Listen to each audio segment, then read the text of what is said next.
World news के sponsor हैं स्वागत, अदरक, लहसुन और मसाले 100% प्योर एंड हाइजीनिक।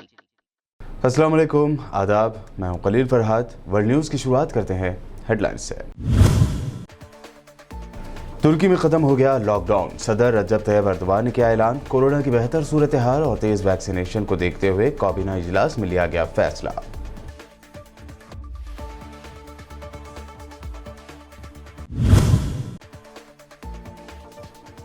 अमेरिका की रियासत फ्लोरिडा में परेड के दौरान एक शख्स ने लोगों पर चढ़ा दी ट्रक। वाकई में एक शख्स के हलाक जबकि 2 अफराद के जख्मी होने की खबर। ट्रक ड्राइवर हुआ गिरफ्तार।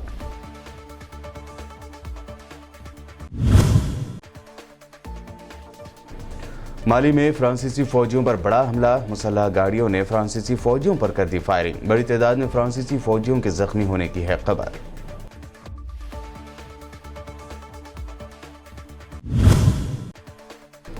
राहुल गांधी ने कोरोना मसले पर जारी किया कांग्रेस का व्हाइट पेपर। थर्ड वेव को लेकर मोदी सरकार को किया खबरदार। कहा, थर्ड वेव में दोबारा ना दोहराई जाए। सेकंड वेव के दौरान हुई गलतियां तैयारी कर लेने का दिया मशवरा। पीएम मोदी की तलब करदा अहम मीटिंग में शामिल होंगे कश्मीर की गुपकार अलायंस के लीडर। आज मीटिंग करके कहा, न किसी पेपर पर करेंगे साइन और न ही आर्टिकल 370 पर होगा कोई समझौता। और पेट्रोल और डीजल की कीमतों में फिर 28 पैसे का इजाफा। हैदराबाद में पेट्रोल की कीमत 101 रुपये 33 पैसे जबकि डीजल की कीमत हुई 96 रुपये 17 पैसे फी लीटर। और अब पेश है खबरों की तफसील। तुर्की में कोरोना की सूरत हाल बेहतर होने और टीकाकारी मुहिम तेज होने की वजह से तुर्की में लॉकडाउन खत्म करने का ऐलान कर दिया गया। यह ऐलान तुर्क सदर रजब तैयब अर्दवान ने वैक्सीनेशन अमल तेज होने और पाबंदियों से कोरोना वबा में कमी आने के बाद किया। तुर्क मीडिया के मुताबिक सदर तैयब अर्दवान की ज़ेर सदारत होने वाले काबीना इजलास में कोरोना वबा की सूरत हाल का जायजा लेने के बाद पाबंदियां उठाने के हवाले से अहम फैसले किए गए। अमेरिकी फौजियों की मेज़बानी करने वाले बगदाद इंटरनेशनल एयरपोर्ट पर ड्रोन हमला हुआ है। दराये के मुताबिक बगदाद के इंटरनेशनल हवाई अड्डे के करीब अमेरिका के फौजी अड्डे विक्टोरिया पर ड्रोन हमला हुआ। फिक्स विंग नामी ड्रोन ने अपने हदफ को निशाना बनाया। रिपोर्ट के मुताबिक इराक में अमेरिकी फौजियों की सिक्योरिटी के लिए तैनात सीरेम और काउंटर डिफेंस सिस्टम ने ड्रोन का मुकाबला किया है। अमेरिकी दहशतगर्द बगदाद एयरपोर्ट के इस हिस्से का इस्तेमाल करते हैं और उन्होंने अपना फौजी साजो सामान वहां जमा कर रखा है। अमेरिका की रियासत फ्लोरिडा में परेड के दौरान एक शख्स ने ट्रक लोगों पर चढ़ा दी। गैर मुल्की मीडिया के मुताबिक वाकई में एक शख्स हलाक जबकि 2 जख्मी हो गए। पुलिस ने लोगों पर ट्रक चढ़ाने वाले ड्राइवर को गिरफ्तार कर लिया है। हुकाम का कहना है कि वाकई की तहकीकात जारी है, ताहम फौरी तौर पर यह नहीं बताया गया कि यह हादसा था या ड्राइवर ने जानबूझकर ट्रक लोगों पर चढ़ा दी।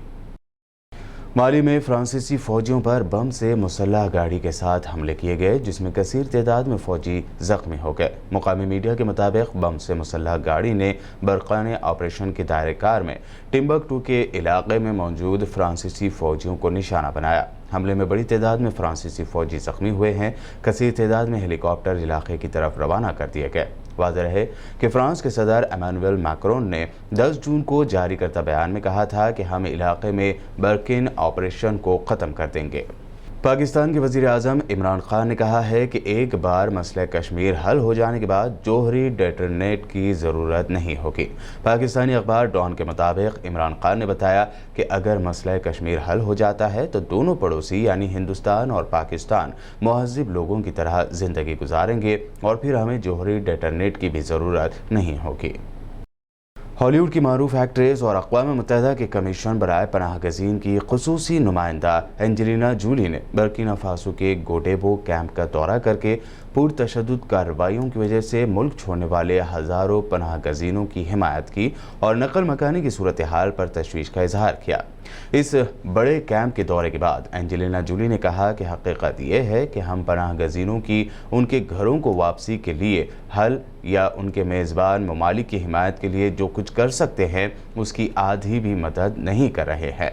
एंजेलिना जूली ने जोर दिया कि बुर्किना फासो जैसे ममालिक की हिमायत की जाए जो पनाह गज़ीनों की मेज़बानी अंजाम दे रहे हैं। मिस्र यानी इजिप्ट में एक अदालत ने टिकटॉकर हनीन हसाम को लड़कियों को बेहयाई पर उभारने और इंसानी स्मगलिंग के इल्ज़ाम में 10 साल कैद की सज़ा सुनाई है और उन पर तकरीबन 13,000 अमेरिकी डॉलर का जुर्माना भी लगाया है। अदालत ने मौदा अल अदहम समेत उनके 3 मज़ीद साथियों को इसी इल्ज़ाम में 6 साल कैद की सज़ा सुनाई है और तकरीबन 13,000 अमेरिकी डॉलर जुर्माना आयद किया है। इस्तिगाज़ा ने इन अफराद पर इल्ज़ाम आयद किया था कि ये मिस्र में ख़ानदान और माशरे के इक़दार की खिलाफ वर्जी कर रहे हैं, लड़कियों को लाइव आने के लिए लालच दे रहे हैं और उनका इस्तेहसार कर रहे हैं और इंसानी स्मगलिंग जैसे संगीन जराइम के मुर्तकिब हो रहे हैं। ये दुनिया अजायब और पुरअसरार चीज़ों से भरी पड़ी है और उनके बारे में कोई न कोई वाक़या या मामला वाबस्ता रहा है। ऐसा ही एक पुरअसरार वाक़या या एक बात यमन में जहन्नुमी कुएं के बारे में कही जा रही है। मीडिया रिपोर्ट के मुताबिक ईस्ट यमन में वाक़े जहन्नुमी कुएं का मामला हल नहीं हो सका है। मुकामी अफराद में ये बात मशहूर है कि ये कुआं लाखों साल पुराना है, जहां बदरूहों को कैद किया जाता है। इस कुएं के वीडियोज़ और फोटोज़ सोशल मीडिया पर तेज़ी से वायरल हो रहे हैं। वर्ल्ड न्यूज़ में वक्त हुआ है एक शॉर्ट ब्रेक का। ब्रेक के बाद जल्द लौटेंगे और हमेशा की तरह देखेंगे अहम नेशनल न्यूज़।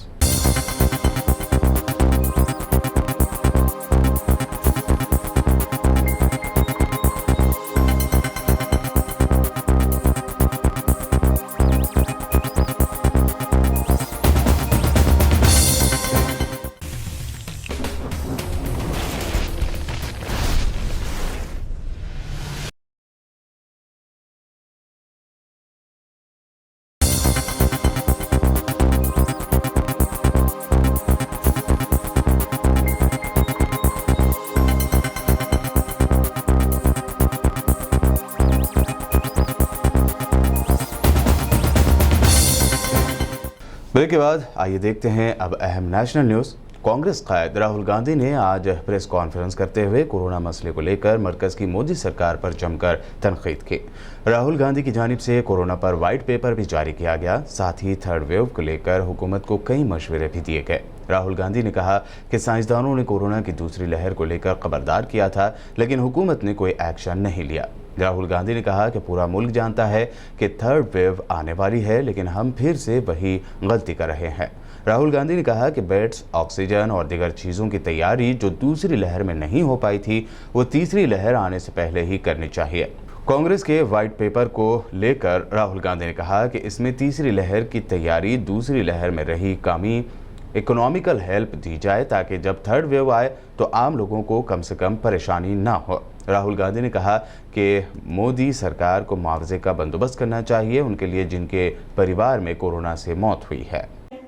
जो एक्शन सरकार को लेने थे, जो उनका बिहेवियर होना चाहिए था, वो नहीं रहा और आपको, पूरे देश को सेकंड वेव का असर सहना पड़ा। आज हम फिर से वहीं खड़े हैं। पूरा देश जानता है कि थर्ड वेव आने जा रही है। वायरस म्यूटेट कर रहा है और थर्ड वेव आएगी और इसीलिए हम एक बार फिर कह रहे हैं कि सरकार को थर्ड वेव के लिए पूरी तैयारी करनी चाहिए। जो रिक्वायरमेंट्स हैं, हॉस्पिटल बेड्स की रिक्वायरमेंट्स हैं, इंफ्रास्ट्रक्चर की रिक्वायरमेंट्स है, ऑक्सीजन की रिक्वायरमेंट है, दवाइयों की रिक्वायरमेंट है, जो सेकंड वेव में नहीं की गई थी, उनको थर्ड वेव के लिए बिल्कुल करना चाहिए। तो ये हमारा लक्ष्य है।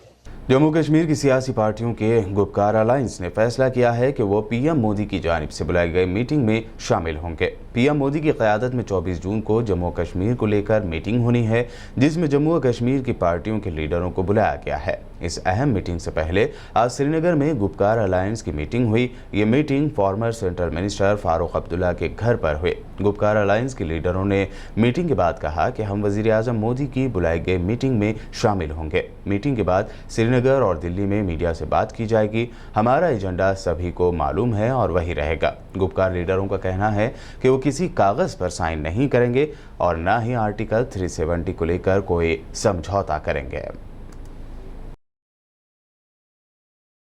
बीजेपी को रोकने के लिए थर्ड फ्रंट बनाने की खबरें फिर गश्त करने लगी है। इस सिलसिले में एक अहम मीटिंग तलब की गई है, जिसको साल 2024 के लोकसभा इलेक्शन से पहले अपोजिशन अलायंस बनाने की कोशिशों का हिस्सा माना जा रहा है। इसी के तहत आज बुलाई गई इस मीटिंग से पहले कल पीर को शरद पवार और प्रशांत किशोर के दरमियान हुई मुलाकात ने नई कयास आराइयों को जन्म दिया। हालांकि शरद पवार के घर हो रही आज की इस मीटिंग से कुछ पहले सफाई ये दी गई है कि थर्ड फ्रंट के लिए ये मीटिंग नहीं हो रही है। इस मीटिंग से जुड़े लोगों ने वाज़ेह किया कि इस मीटिंग का 2024 के इलेक्शन में पीएम मोदी और बीजेपी से लड़ने के लिए थर्ड फ्रंट बनाने से कोई लेना देना नहीं है। इससे पहले बीजेपी के फॉर्मर मिनिस्टर और अब तृणमूल कांग्रेस के लीडर यशवंत सिन्हा ने ट्वीट किया था कि एनसीपी के लीडर शरद पवार उनके थर्ड फ्रंट की एक मीटिंग की मेजबानी करेंगे। ऑयल मार्केटिंग कंपनियों ने आज एक बार फिर पेट्रोल और डीजल की कीमतों में इजाफा किया है। पेट्रोल और डीजल आज 28 पैसे महंगा होकर एक नई रिकॉर्ड सतह पर पहुंच गया है। इसी महीने जून में अब तक पेट्रोल की कीमत में 3 रुपये 27 पैसे और डीजल की कीमत में 3 रुपये 8 पैसे का इजाफा हुआ है। इन बढ़ी हुई कीमतों के बाद हैदराबाद में पेट्रोल 101 रुपये 33 पैसे फी लीटर जबकि डीजल 96 रुपये 17 पैसे फी लीटर हो गया। बता दें कि पेट्रोल और डीजल की कीमतों का रोजाना जायजा लिया जाता है और इसी बिना पर रोजाना सुबह 6 बजे से नई कीमतों पर अमल किया जाता है। ममता बनर्जी की पार्टी तृणमूल कांग्रेस की एमपी नुसरत जहां की लोकसभा मेंबरशिप रद्द करने की मांग बीजेपी की एमपी संघमित्रा मौर्य ने की है। संघमित्रा का कहना है कि नुसरत जहां ने अपनी शादी के मुद्दे पर अपने वोटर्स को धोखे में रखा। इस सिलसिले में उन्होंने लोकसभा स्पीकर ओम बिरला को लेटर लिखकर नुसरत जहां की लोकसभा मेंबरशिप खत्म करने की मांग की है। संघमित्रा ने कहा कि नुसरत जहां ने अपने पति का नाम निखिल जैन बताया था जबकि खुद का नाम नुसरत जहां रूही जैन बताया था और वो नई शादीशुदा की तरह पहनावा पहने नजर आ रही थी। बीजेपी एमपी ने अपने लेटर में लिखा कि नुसरत जहां का उनकी शादी के बारे में हालिया दिए गए बयान का मतलब यही है कि उन्होंने जानबूझकर पार्लियामेंट को गलत जानकारी दी। उन्होंने झूठी जानकारी से वोटर्स को धोखा दिया। राजस्थान में कोरोना गाइडलाइंस को ताक पर रखते हुए एक शादी की तकरीब का वीडियो सामने आया है। ये तकरीब 20 जून को राजस्थान के सवाई माधोपुर के बड़ीला गांव में हुई थी। शादी की तकरीब में बीजेपी के एमपी डॉक्टर किरोड़ी लाल मीना और कांग्रेस एमएलए इंदिरा मीना जमकर डांस करते हुए दिखाई दिए। बता दें कि कोरोना वायरस की वजह से राजस्थान में 30 जून तक शादी की तकरीबात पर पाबंदी है, लेकिन इस शादी में लोक गीतों पर जमकर ठुमके भी लगाए गए। बीजेपी एमपी और कांग्रेस एमएलए भी ठुमका लगाने में खुद को नहीं रोक पाए। एमपी और एमएलए की जानिब से कोरोना गाइडलाइंस की धज्जियां उड़ाने का ये वीडियो सोशल मीडिया पर तेजी से वायरल हो रहा है। और अब आखिर में हेडलाइंस पर एक और नजर। तुर्की में खत्म हो गया लॉकडाउन। सदर रजब तैयब एर्दोगान ने किया ऐलान। कोरोना की बेहतर सूरत हाल और तेज वैक्सीनेशन को देखते हुए काबीना इजलास में लिया गया फैसला।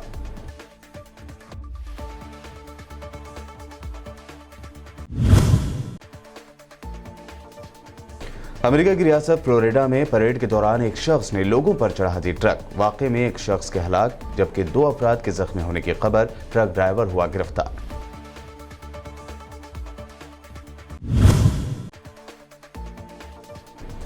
माली में फ्रांसीसी फौजियों पर बड़ा हमला। मुसल्लह गाड़ियों ने फ्रांसीसी फौजियों पर कर दी फायरिंग। बड़ी तादाद में फ्रांसीसी फौजियों के जख्मी होने की है खबर।